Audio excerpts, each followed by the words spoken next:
Thank you for joining me on this new edition of Business Africa. On our show today, we will follow the developments of the first African-made smartphone and explore the question of trade liberalization on the continent. But first, let's get on with the show with our top stories today. Kunfabo, a smartphone entirely adapted to the realities of Africa, a new brand created by a young Guinean entrepreneur. The aim of Kunfabo is to be able to make real made-in-Africa products. Our medium to long-term objective is to set up an assembly plant on African soil in Guinea and to create wealth. A look back at the management of COVID funds. Audits confirm abuses in several countries, such as Cameroon. Je pense que cet argent est venu. I think this money came for a much-needed purpose. Nécessaire au profit de la. For the benefit of the entire population to fight this pandemic. De cette pandémie. In Paris, food trucks that serve food on the go are all the rage. The Black Spoon, the first food truck dedicated to the continent's cuisine, offers an African twist. The dishes we offer our clients at Black Spoon include the classics. There's a mafe, a ground nut-based sauce, chicken yassa, that is basically an onion sauce cooked with lemon served with chicken. She's one of the few African women to have designed a smartphone. Originally a lawyer, Guinean Fadima Diawara is now at the head of her mobile brand, the Kunfabo smartphone, which means to be in touch in the Malinke language. The young entrepreneur in her 30s now dreams of conquering the African market with a device that takes into account the continent's realities. Our correspondent Sayon Korma met her in Conakry. Is not really a walk in the park for Fadima Diawara. The designer of the Kunfabo phone brand is fine-tuning the F99 Pro, the latest model of her smartphone. On her phone, Fadima shows us a miniature African continent through several installed applications. In this new model, we can, for example, find a new version of Afro Cook, an app that takes us on a journey through African gastronomy. We want to provide to the African user a product that is reliable, that puts them at the center of our brand strategy and supports them in their daily lives. That's why we developed these African recipe apps to showcase African culinary art and give more quality content to our users. We wanted to design something that speaks to Africans and with an African identity, hence Kunfabo was really born with that in mind. It's an African brand. The name actually means being in touch, getting news, and satisfying your curiosity. Also, it's made by Africans for Africans. A smartphone that also puts technology at your service. Healthcare, for example, with a Find Me app which geolocates the nearest healthcare facilities, hospitals, and pharmacies. Dicalo, a 100% African social network designed by a Cameroonian, is also available on this phone, and it is already certified by international standards. I was amazed to see all these applications on the phone. Moreover, a phone designed by a Guinean woman meeting the expectations of Africans, and even supporting the African consumer in his or her daily life. This is a step forward for technology in Guinea and Africa on a wider scale. Fadima, who studied law in Guinea, had to train in digital and business management in Girona, Spain, to develop these phones. Passionate about technology, she later joined a multinational company in Catalonia before resigning to launch her phone brand. With the help of business angels, she initially invested more than 100,000 euros. Lacking resources to set up her factory in Africa, she met partners in Asia who manufactured the phone components and assembled them in China. All of this was coordinated from Africa with the help of young engineers from the continent. We ensure the design, software and hardware. We have a team of engineers and developers, all young Africans who work together, share ideas and bring out this creativity through our applications. Qui ressortent cette créativité à travers nos applications, parce que le but de Kunfabo au final. Because the aim of Kunfabo is to be able to make real made-in-Africa products. Our medium to long-term objective is to set up an assembly plant on African soil in Guinea to create added value, to train young people in new technologies and to create wealth. C'est notre objectif à moyen et long terme. In the meantime, she has found opportunities for some young Guineans, like this young lady's phone repair business. Fadima has created this innovation. The partnership that we sign is that as soon as the Kunfabo phone is damaged, the customer can come to us directly and we will repair it. She sent us all the spare parts. These are the original parts, so we repair them for the customer, without the customer spending a long time looking for where he or she can repair her device or can get an original spare part, because the spare parts that she provides are of really good quality. Officially launched in January 2020, Kunfabo is so far only available in Guinea. But thanks to online sales, all African countries will soon have access to these smartphones. And given the high demand in the market, Fadima is developing a policy called Ambassador. The idea is to cover other countries in Africa. But to achieve this, the support of the public authorities are needed, as well as finding investors. But now in Conakry, she can only count on moral support. For me,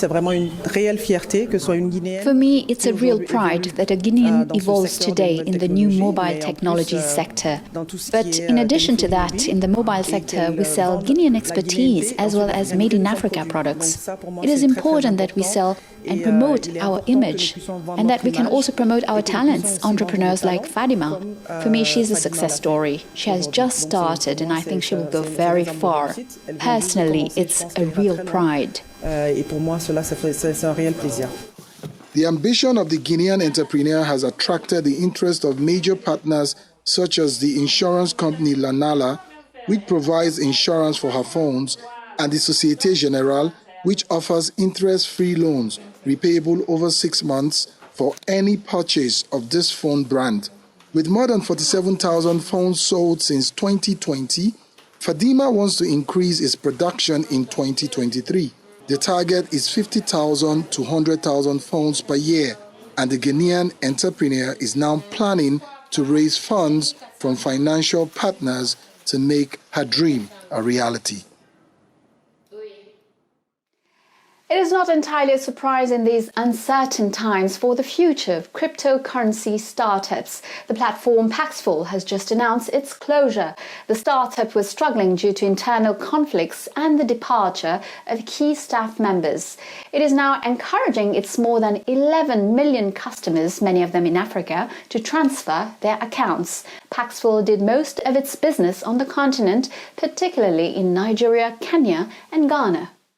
In Tanzania, General Controller Charles Kicheri's report on the use of government funds in 2021 and 2022 reveals once again significant financial malpractice, especially in the health and public procurement sectors. Foreign aid flows have been insufficiently supervised in Africa during the COVID crisis.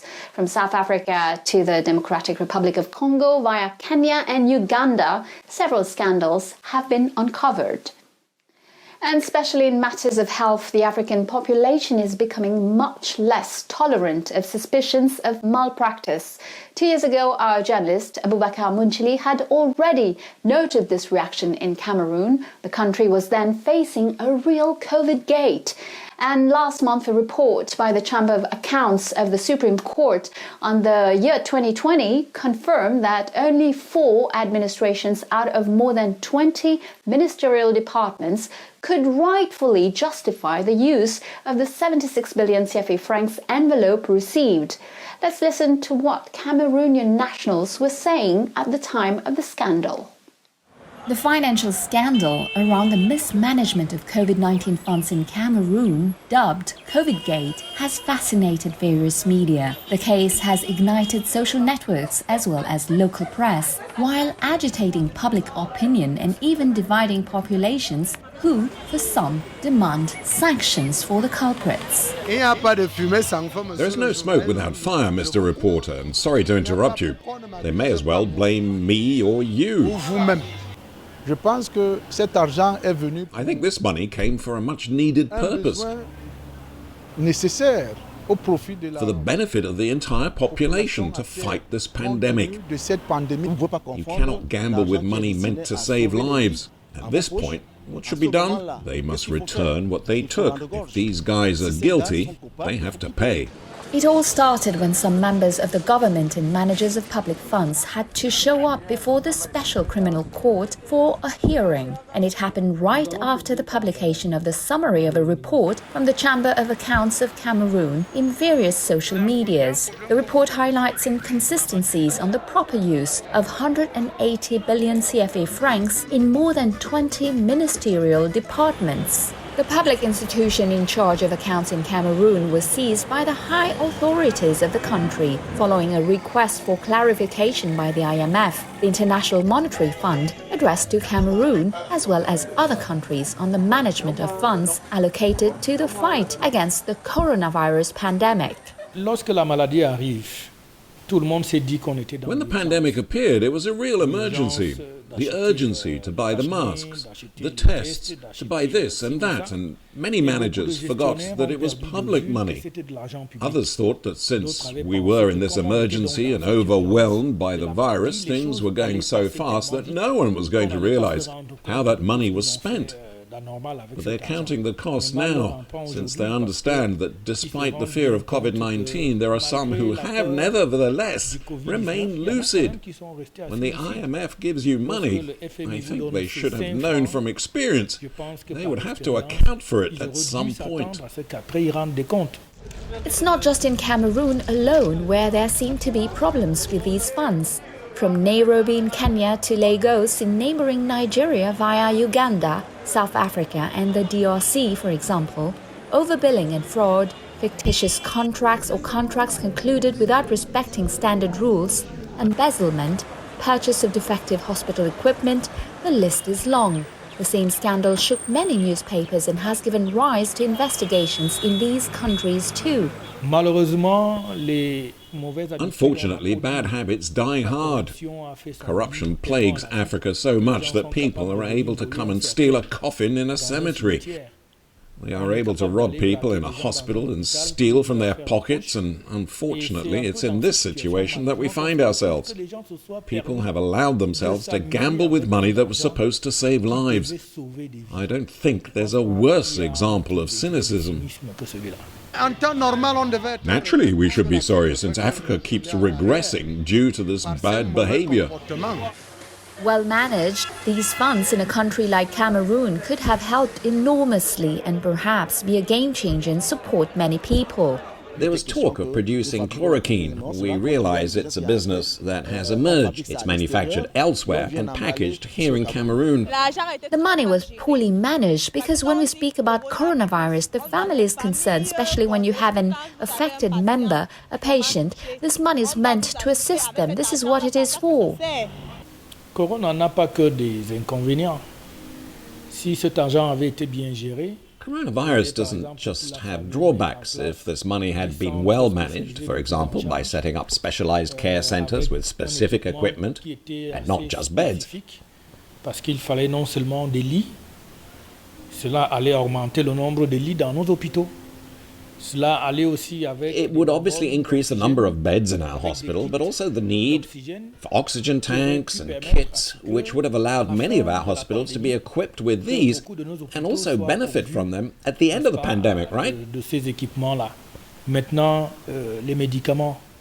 Now, the drugs, for example, erythromycin and everything else that were used, if the protocol had been respected as the donors wanted and that the money had indeed been used for what it was meant for, I think we would gain more in the long term after the pandemic. And to talk about this future and prevent such scandals from happening again on the continent, whatever the field, many actors, especially those from civil society, insist on the need to involve the populations in the management of public affairs, but also the necessity to punish dishonesty and especially to watch over the choices of those called to manage public affairs.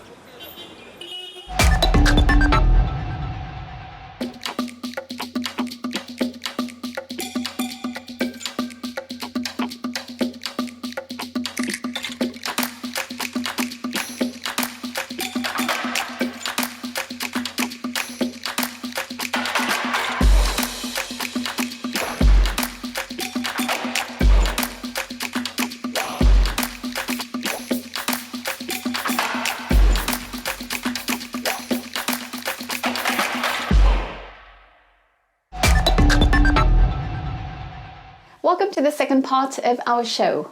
The World Bank has called on sub-Saharan Africa to lower its trade tariffs. According to the Bretton Woods institution, reducing these logistical, transport and regulatory costs would be a prerequisite for renewed growth in international trade. The sub-regions cost an average of 130% of the tariff applied to the goods and up to 250% for agricultural products. And this brings me to a central theme of the African Union this year, accelerating the implementation of the African Continental Free Trade Area, the AfCFTA. Where do we stand today? Well, 46 provisional lists of tariff concessions have been submitted by member states. Several tools are in place. For example, the AfCFTA Guided Trade Initiative links companies and interested states, or the AfCFTA Dispute Settlement Mechanism. To find out more, I'm joined from Lagos by Otumba Francis Meshoye, President of the Nigerian Manufacturers Association and President of the Pan-African Manufacturers Association. Otumba Francis Meshoye, hello, and thank you for joining me on Business Africa. Many African countries have ratified their participation to the AfCFTA. Are you satisfied with the progress that have been accomplished so far? I think what is significant that we can say we have is a commitment of the governments of the African countries towards success of implementation and success of African Free Trade Agreement. But as of October last year, we have gotten 44 out of 54 countries signatories, and that's about 81.44 thereabout percentage of those who have signed off. They have submitted the instrument of after ratification. And this is very interesting. This shows commitment. Again, another thing you find interesting that you will see that we are getting ready and maybe it's inspiring is that one of the key pillars in the successful implementation of agreement was put into effect in last April, and that is the dispute settlement body. So this body is important because there are going to be some complaints, some infractions, some stuff like that. This is necessary because if you don't have what it can do to remedy issue, to bring trade remedies and dispute resolution in place, you cannot really start, and this is very important. This tells us that we are moving towards having after taken off properly. Although there are still many things to be done, and there are some things that have not done properly, and there needs to encourage African trade, which is still standing at about 44.4% of total Africa exports. So how to do that becomes another issue, which the after really need to address. You have called for the support of the African Union and the AfCFTA Secretariat in quest to evolve strategic approaches that will ensure trading in the AfCFTA corridor, that it stimulates inclusive development in Africa through a strategic framework. What are you specifically expecting? What should this strategic framework look like? The business of free trade policy or agreement is a very massive one. It's fundamental. It's something that really requires a lot of synergies and strategies. There should be a comprehensive approach to really bring continental integration to being.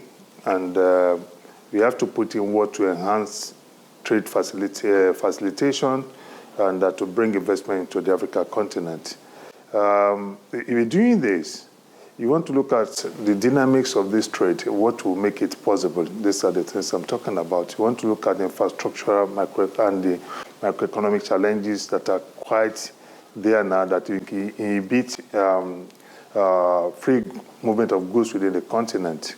This needs to be addressed, otherwise it will be difficult to really deal with. You want to look at logistics, you want to look at so many things, how easy it is to really move goods from one country to another.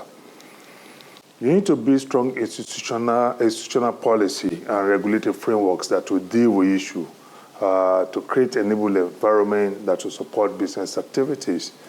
If you do all this one, you need to have what to make it easier for you to have FDE, okay?